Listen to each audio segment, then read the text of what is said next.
Game 2 of the NBA Finals is tonight over on Channel 7.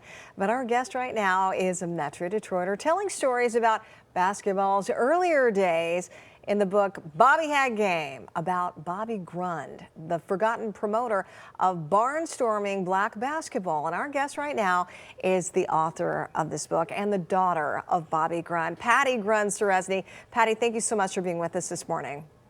Thank you. First of all, what led you to write this book about your father, Bobby Grund? Well, when researching the history of black basketball, I found a gap in the reporting of what there were many teams besides the Harlem Globetrotters, who everyone knows Harlem Globetrotters. And when my co-author James Wendell and I started researching, there wasn't hardly anything about the Harlem Road Kings, which was my father's last team that he promoted. And so we said there's a place for this, and there's a place for this in the history of black basketball.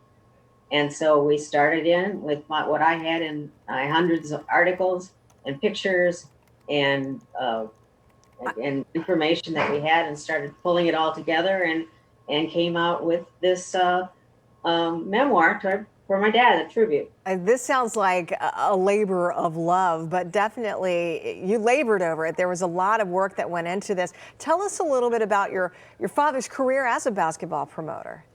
Yes, he started coaching basketball early in the 1930s after he himself was a very talented amateur athlete. And then he started coaching basketball, and several teams came to him.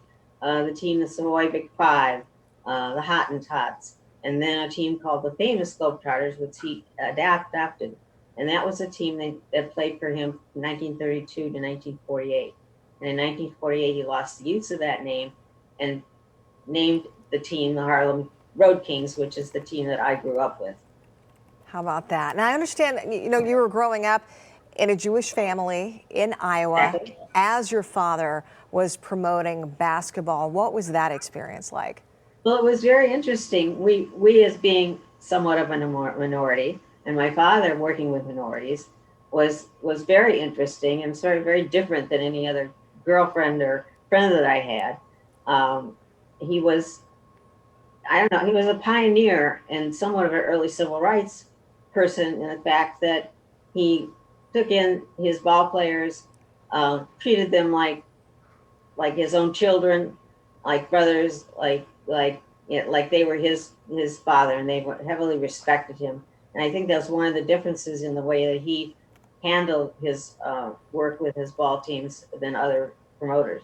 How about that? And now you write in the book that your father was actually sued at one point by the owner of the Harlem Globetrotters?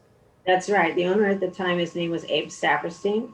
Uncannily, my father and him looked a lot alike, but Abe Saperstein operated a full corporation out of Chicago and had quite an organization. The Harlem Globetrotters played basically exhibition games with their own white team.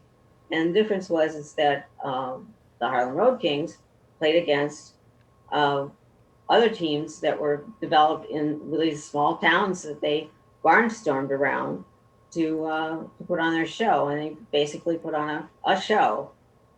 And I tell you what, there's a lot to delve into with this book, such a fascinating one. People can find your book on Amazon. Bobby Had Game, available on Amazon Kindle, also in paperback.